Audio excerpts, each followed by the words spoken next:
estáis? Hoy os traigo un vídeo súper veraniego, porque hoy os voy a recomendar unos cuantos libros que me recuerdan al verano. Cuando se me ocurrió la idea de hacer este vídeo, inmediatamente pensé en traeros libros que me recordaran al verano por su trama, por su ambientación, pero me di cuenta de que todos los libros que se me iban ocurriendo tenían algo en común. Y no era una ambientación en julio o en agosto, no era que se ambientaran en la playa o en el monte, ni de vacaciones. Eran las portadas. Automáticamente me venían a la mente portadas amarillas o naranjas, así que eso es lo que yo os traigo en realidad. No libros que me recuerdan al verano, sino portadas de libros que me recuerdan al verano. El primer libro del que os quiero hablar no lo tengo aquí porque lo leí en digital gracias a NetGalley, una plataforma de la que os tengo que hablar en un futuro, y se titula 100 Days of Sunlight, de Abby Emmons. Es una youtuber maravillosa que da consejos de escritura, de emprendimiento, de motivación, de estilo de vida, de todo, y es maravillosa. Yo la sigo y me flipa, o sea, también la sigo en su blog, en su newsletter, en todo, pues un amor. Y pues bueno, es una historia contemporánea de una chica que tiene un accidente con el coche, si no me recuerdo mal, y se queda ciega temporalmente, ciega durante 100 días. En este tiempo ella va a intentar hacer su vida lo más normal posible, o al menos eso es lo que intentan sus abuelos. Así que para que ella recobre la alegría, la energía y tal, y que retome ciertos hobbies o actividades, pues como ella es una blogger que está acostumbrada a escribir mucho en su blog, a poner sus poemas, etc, etc, y ella no puede ahora teclear porque no ve las teclas, o sea que se ve que no sabe mecanografía. El caso es que sus abuelos contactan a un muchacho, Weston, que ayudará a Tessa, que es la prota, a teclear en el ordenador pues las entradas de su blog. Weston es un adolescente, igual que ella, que no puede caminar, está en silla de ruedas, y bueno, él no quiere que Tessa sepa que él está inválido porque no. Ya que no le puede ver, pues que no lo juzgue, que le conozca por sí mismo, por su personalidad, por la química que haya o no entre ellos. No quiere nada de compasión ni tonterías. Poco a poco vamos a ir viendo cómo el muro de Tessa pues va cayendo y Weston pues se hace amigo de ella y evidentemente pues en algún momento tiene que conocer la realidad.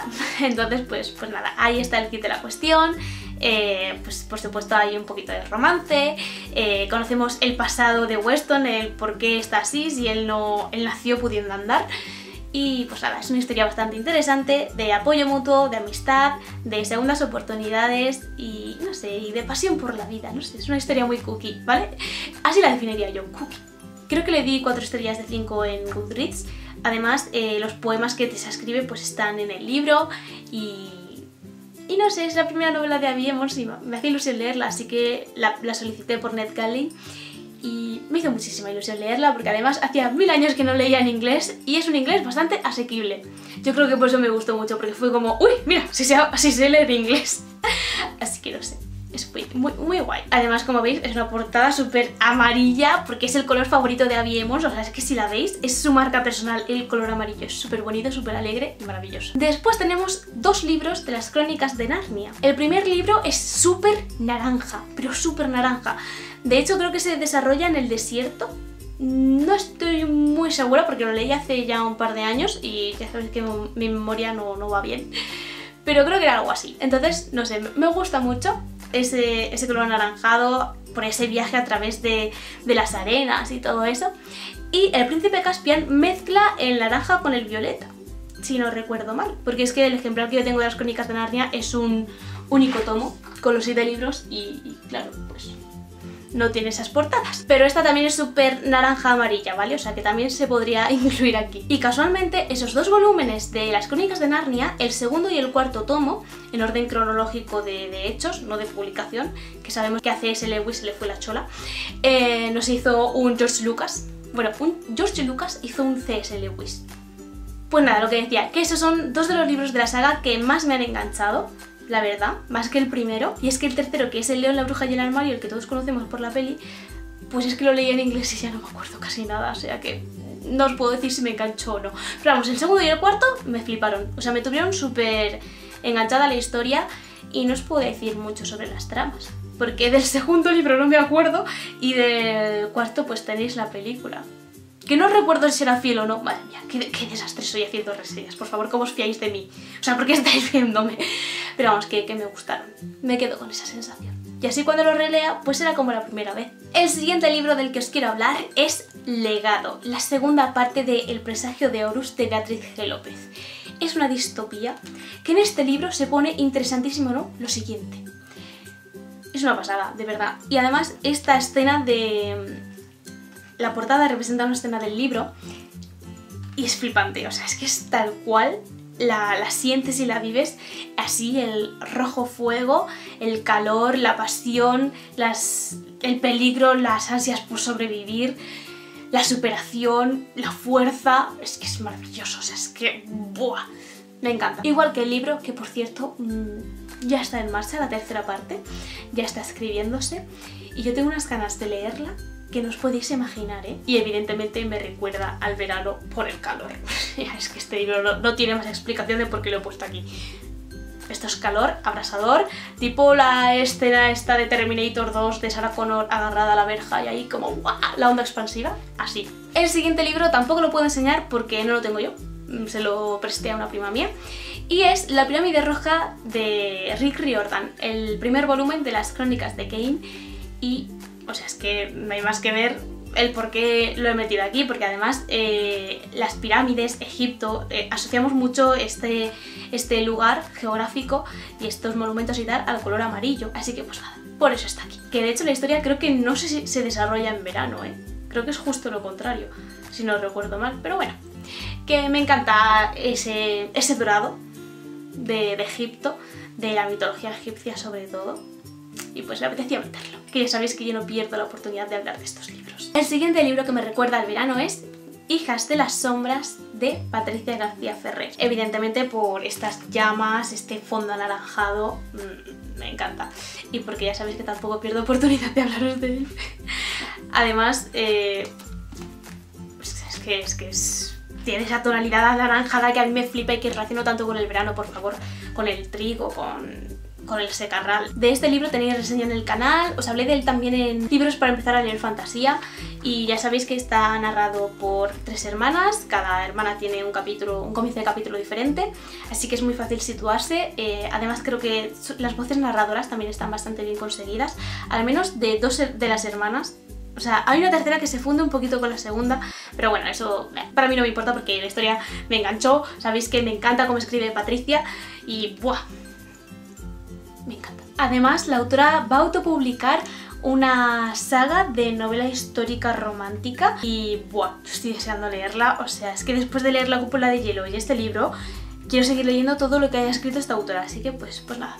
Pues aquí tenéis otra recomendación de portada que me recuerda al verano. A continuación tenemos El secreto de Shane, la segunda parte de Guardianes de la Ciudadela de Laura Gallego, que bueno, este ya sé que es totalmente naranja, de hecho tiene reflejos dorados, o sea que más veraniego no puede ser y más maravilloso tampoco puede ser. O sea, fue una segunda parte que yo esperé como agua de mayo porque el primer libro termina súper interesante y además este libro comienza justo donde lo dejamos en el primero, así que ¡buah! Unas ganas de leer tremendas, lo devoré. Es el más cortito de los 3 libros y en él conocemos un poquito más el funcionamiento de la Ciudadela, qué ha pasado con Shane, qué es de la relación de Aisling y Shane después de todo lo ocurrido y es súper interesante. Además, hay muchísima intriga con los monstruos, con nuevas averiguaciones y poco a poco vas hilando conceptos y dices oh my god, ¿qué está pasando aquí? Y es que el mundo que ha creado Laura Gallego es impresionante, este es el world building más completo y complejo que he leído yo hasta el momento, la verdad.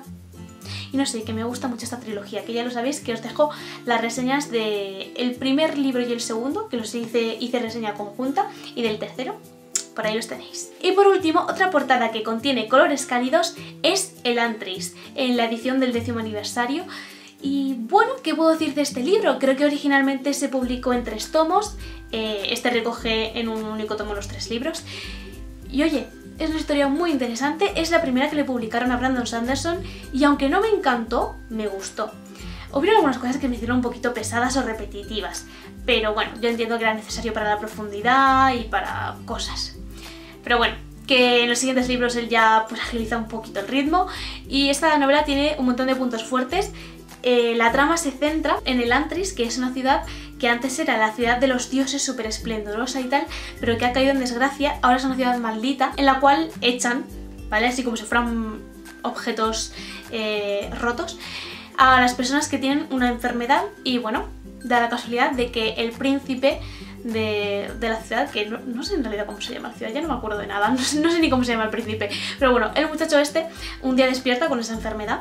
Entonces pues, aunque seas de la realeza, chico, hasta luego. Y ahí lo tiran. Y bueno, le dan por muerto, básicamente. Entonces la princesa con la que estaba prometido, de otro reino muy lejano, pues llega y ve que, vaya, soy viuda. Y pues nada, se tiene que hacer a la corte de ese lugar. Intentará hacer que las mujeres nobles de ese entorno pues sean un poquito más independientes, fuertes igual que ella. Que la muchacha, sí que me acuerdo cómo se llama, es Sarene, si no recuerdo mal. Así que no sé, está interesante la historia. No me llegó al corazón, pero sí que es cierto que tiene un sistema de magia concreto que está guay. El world building se nota también que es complejo. Está muy bien retratada la sociedad, la trama política adquiere gran importancia y relevancia. De hecho creo que había como unos monjes rojos, la Sierra Roja, puede ser que sea de este libro, igual me lo estoy inventando, pero bueno, que me suena un montón. Y hay ahí intrigas políticas de religión y tal, bastante interesante. Y luego por supuesto Elantris, porque la gente enferma, qué le pasa a esa ciudad, porque además es que es súper creepy y horroroso, porque la gente que está ahí dentro no puede morir, pero no puede sanar sus heridas. O sea, tú te rompes un brazo y tienes el brazo roto para toda la vida. Y una vida inmortal, o sea, es que es un horror. Así que no sé, está guay, está interesante. La premisa es original. Y para ser el primer libro de Brandon Sanderson que le publicaron, pues oye, está guay. No es mi favorito de él, de hecho es el que menos me gusta de todos los que he leído.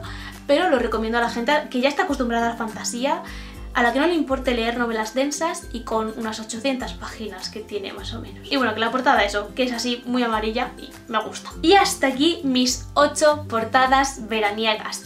Ahora es vuestro turno, decidme qué otros libros conocéis con las portadas amarillas, naranjas, y por supuesto también qué otros libros me recomendáis para leer en verano que se ambienten en este entorno estival, vacacional, etc, etc. Además, comentadme si os han gustado los libros que he nombrado, si habéis leído alguno y si queréis leer alguno. Aunque claro, con la mierda de reseñas que he hecho, pues cómo os va a llamar la atención alguno, pero oye, ¿qué puede pasar?